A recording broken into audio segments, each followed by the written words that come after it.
Hello Pisces, and welcome to your monthly horoscope for September for the Sun or the Ascendant. I'm going to give you the key strands to look out for, but please stay with me because then I will dive deep to give you in much greater detail all the key dates and angles and opportunities particularly relevant to your sign.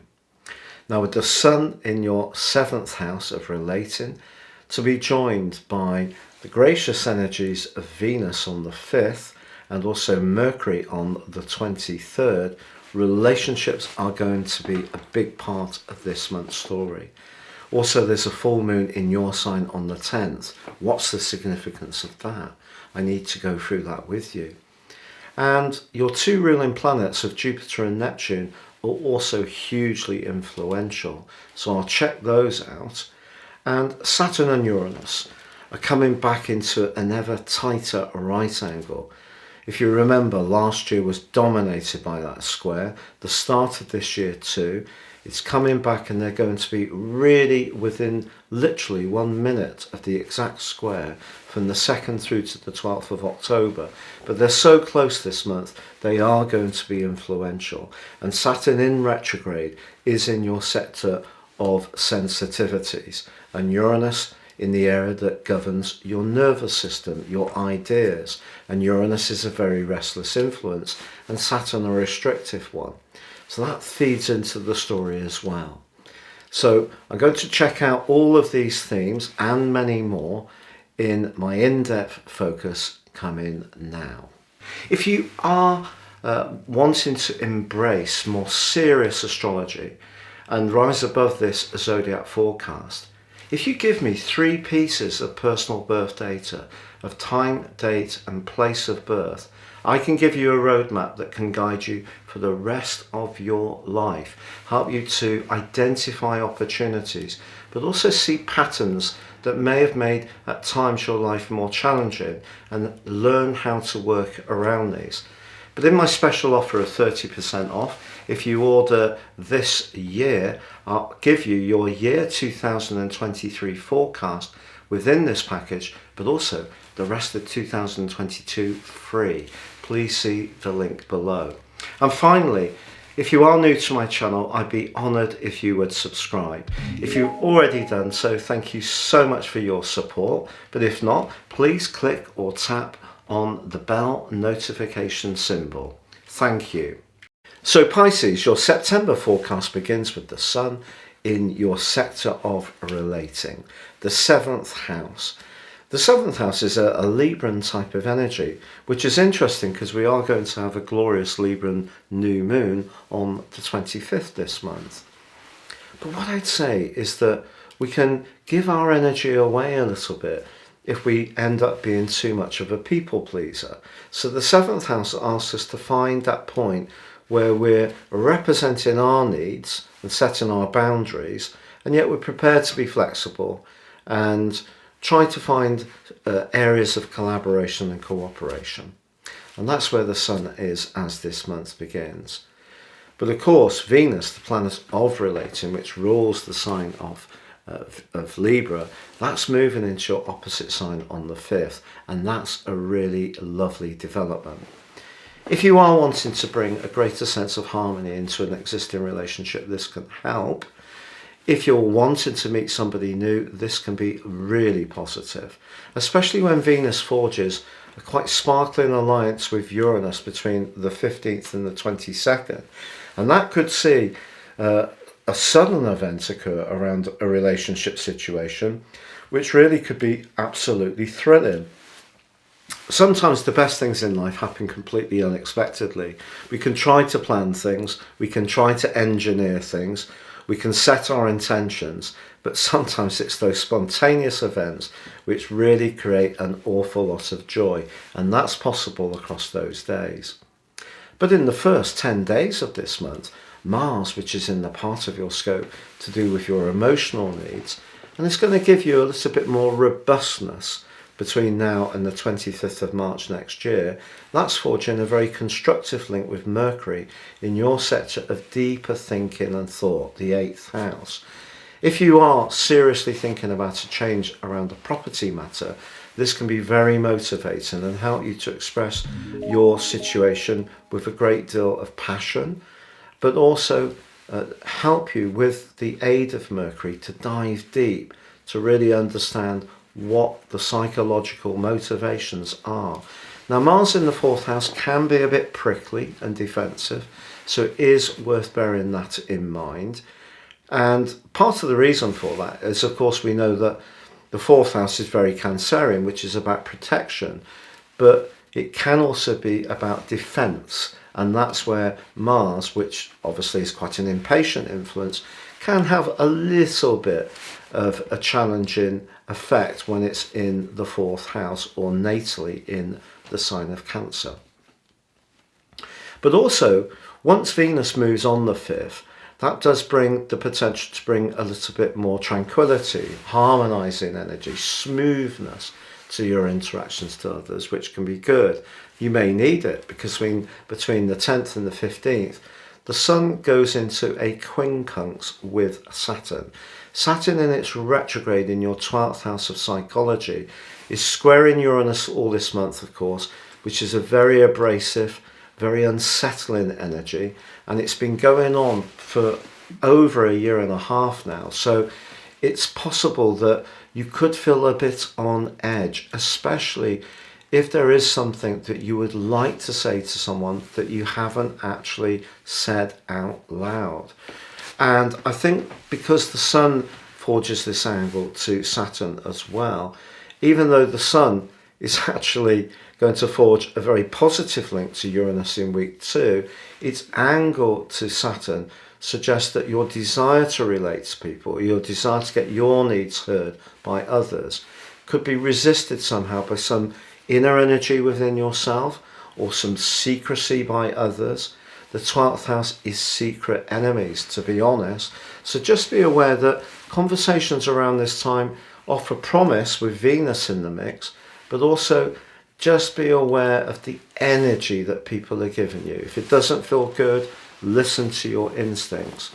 But as I mentioned, week 2 does see the Sun in that trine with Uranus.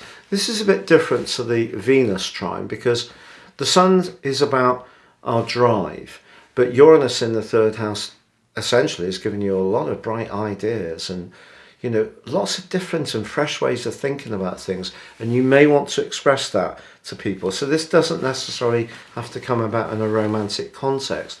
It's more about linking with people who perhaps understand where you're coming from.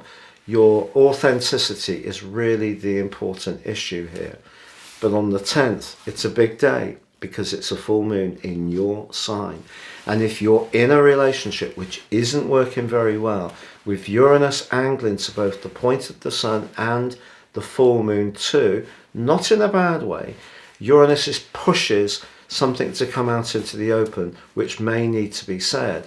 And because the 7th house can make people a little bit passive around their own needs and too concerned and caught up with not letting down an employer or colleagues or family members or neighbours or a partner, or not being too pushy with the kids. I think what this particular full moon is asking you to do is find that pivot point between your needs and the needs of others, but making sure it's more acutely balanced. And that's, of course, what the sign of Libra is about, which governs the 7th house. So finding balance in your relationships is very important. But with Mercury going into a retrograde on that day in the 8th house, any psychological energies or unspoken stuff, or perhaps resentment over a financial attitude within the relationship, that may need to crystallize and come into the open too. But in week 3, a very big event, because Neptune in your sign, your ruler, which gives you your appreciation of spirituality, your dreaminess, your ability to soak up atmospheres and really understand the less tangible domain, that's in opposition to the Sun. So if you're trying to get something out into the open with Uranus's help and get something clarified, it could be that Neptune's opposition with the Sun stops that in some way happening. Someone will disperse or not quite answer or be evasive. And with Saturn stuck in that 12th house, the frustration this may cause for you could be manifest. However, that angle between Venus and Uranus from the 17th to the 22nd can push something out in a helpful way, even if it is a frank exchange of where one another stand. But the 16th to the 22nd is much more positive because the Sun forges an awesome angle to Pluto, the planet of change. So if there have been some intense or heartfelt conversations at the heart of this month in an ongoing tie that you want to work on, this particular aspect between the Sun and Pluto can help you to collectively together evolve and grow forwards in a way which can be very positive. But of course, Pluto can also be about endings, things making way. So if you're not getting the signals, you're not getting the assurances, you don't feel that someone is really recognizing the goodwill and the commitment you've shown, you could decide to make a change. So Pluto trining the Sun can work in lots of different ways. It could be an internal change within you. You can set your intentions to relate differently going forwards, as much as a physical change in an existing tie. But on the 23rd, we have the autumnal equinox, which is really important because it's the third cardinal quadrant of the year. And for us all, the next 13 weeks has a big emphasis on relationships. So the very energy that you're working through this month, for all of us, will be important through to the winter solstice. However, on the same day, the Sun exactly conjoins with Mercury in a cazimi. This could lead to a revelation. A secret could be shared, but it's a secret that can provide relief. If you think about the High Priestess card in the tarot, you know, if we're having some sleepless nights, we're not quite sure, and then someone tells us their perspective, and we realise that the story we've been running in our mind is slightly different from what the reality, that can provide a lot of reassurance. But on the same day, Mercury does rotate back into your 7th house. Now, Mercury in the 7th house is great at listening, being a bit more detached, not taking things so personally. However, in the sign of Virgo, it can also be quite picky, but Mercury governs the sign of Mercury. So in a way, perhaps the process you're going through this month, there may be some ups and downs, it may be challenging, but I think by the end of this month, because Mercury is also going to trine up with Pluto, you will get to the bottom of the issue around a relationship matter which is perhaps been concerning you or giving you a sense of excitement about the potential. The 24th also sees Venus in your 7th house in an opposition with Neptune. That's really, really beautiful. It could create the platform for a magical conversation, or for someone to be completely and utterly elusive and insincere. It's a bit of a polarized influence, that. How it will play out for you is down to your specific situation and, to be honest, your natal chart. But the 25th sees the new moon in Libra, and it's forging an opposition with your traditional ruler of Jupiter. It is in retrograde all this month in your sector of everyday finance, but I think this new moon gives you an opportunity to flex and deal with all the headwinds we've had with financial matters over the last few months particularly, but the cost of living has been creeping up for some years. And I think if a reset's required and you need to think in a more enterprising or even entrepreneurial way, this particular new moon gives you great support. Also, Venus moves into its home zone of Libra on the 29th, and this can trigger a great desire for a passionate embrace, or it can bring some finance into your situation where you can benefit from someone else's generosity or success, or if you work in a business situation, there could be some kind of dividend that comes to you. The last 10 days of this month also sees Mars forging a very constructive link with Saturn. Now, we know that Saturn in the 12th house in reverse, in retrograde, to be honest, is about as tough as it gets. Once Saturn moves out of the sign of Aquarius in your 12th house into your sign on March the 8th next year, you really will be starting a new journey. The 12th house is where we tie things up. Saturn's where we're very disciplined, but the 12th house can be about our emotional, spiritual and psychological well-being. Saturn can be restrictive. The square with Uranus suggests that deeply held energies or unresolved emotions could be having an impact on your nervous system or even your ability to sleep. And of course, Saturn gives us a lesson wherever it pitches up. So in the first house, it's asking us to strip our life down to something much more narrow and just focus on the essentials.